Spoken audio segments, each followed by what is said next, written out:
Hey guys, welcome to the video. So in this video, part 5, we'll be focusing on the Draco products once again.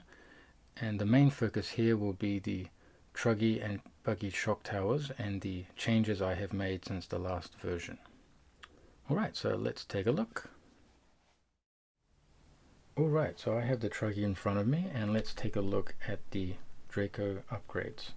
So these are the second aluminium version of the shock towers, and I made some changes to the top area up here. So due to a comment a while ago on one of my videos, the viewer said they were concerned about me carrying over the M3 screw into this design, as they kind of bend easily.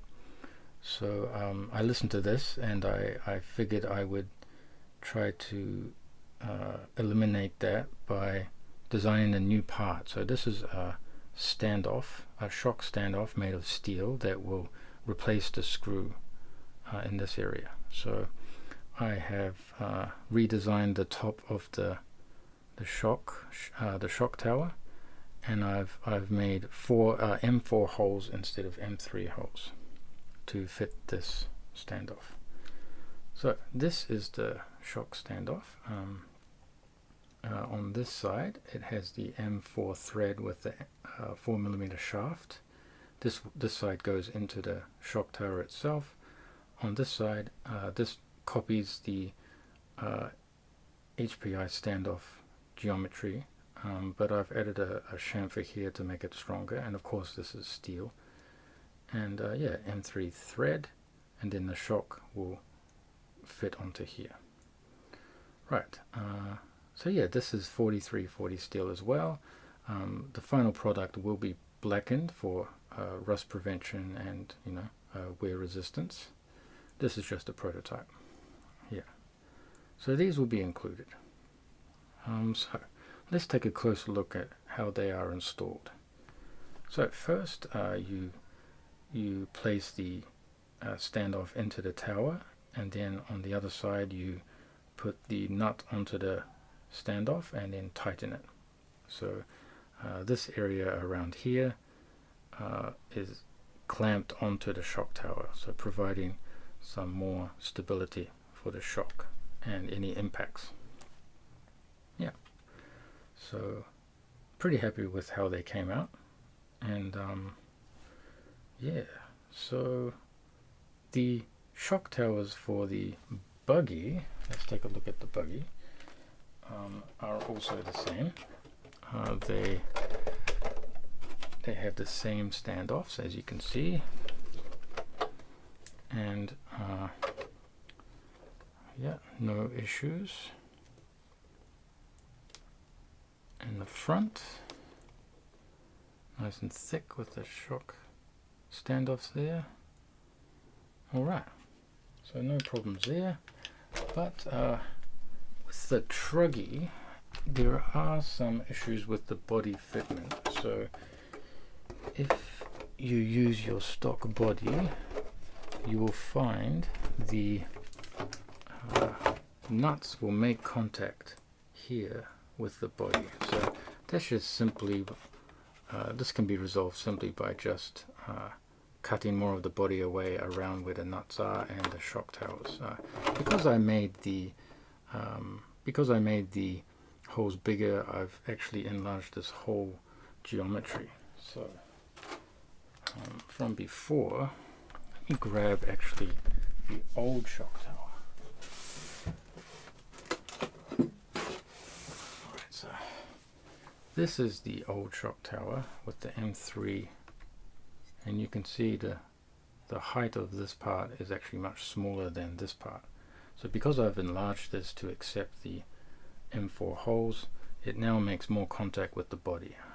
So just a little trade-off there, but just a little more trimming of the body, you will be fine. Just around this area here. Yeah, and with the Buggy, you have to do that also in the front. I just remembered, so you'll have to trim your body here so it clears this area of the shock tower, but other than that it will fit perfectly. Alright, So that is the end of the update for you. I hope that answers some of your questions. Actually, before we finish, let's just take a quick look at the center diff. So when I got the shock towers remade, I also remade the motor mount. I wanted to test the motor mount without hard anodizing to see if it would fit together better and smoother, and it has. And unfortunately, the manufacturer sent me a defective part, so when I clamped this down, it would jam the center diff tight, and then it wouldn't move, it would bind, so I couldn't use it. Basically, the threads in the bottom of the lower plate had been drilled in the incorrect spot, and it was pulling the plate on an angle and causing everything to jam. So they remade those for me and sent them back out to me, so that's why there was a small delay. But yeah, it's all assembled now and tight and nice and free. Yeah, so I think that's it. Yeah, the tower braces haven't been changed. They are the same ones, but I've just made these threads a bit smaller so they don't look as bad.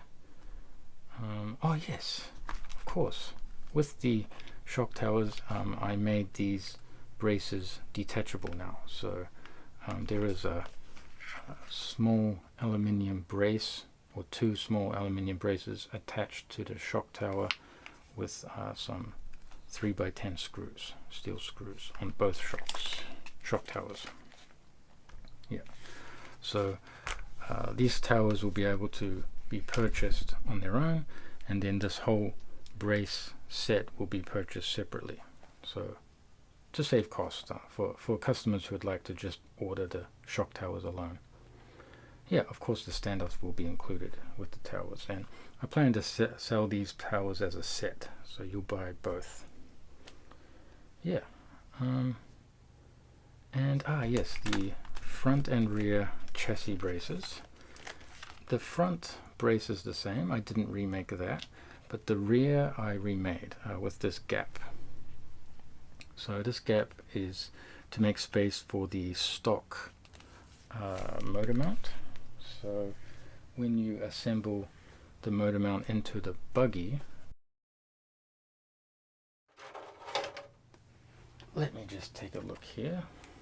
When you install it into the buggy, sliding the motor mount back and forth will slide into this gap perfectly. So for customers who want to just use the stock motor mount but then also purchase my front and rear braces, you can. You're not forced to buy the motor mount. It would be an expensive option, I believe. Okay, so that is the latest update on the parts.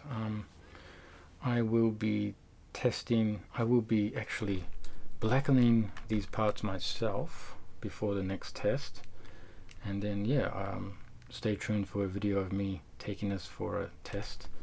I still don't have a jump yet, so I will be jumping at my usual bash spot. Yeah, and if there are any other questions, let me know in the comments. Give me an email, give me a message on Facebook. Be happy to answer your questions. Alright, thank you very much, and see you in the next video.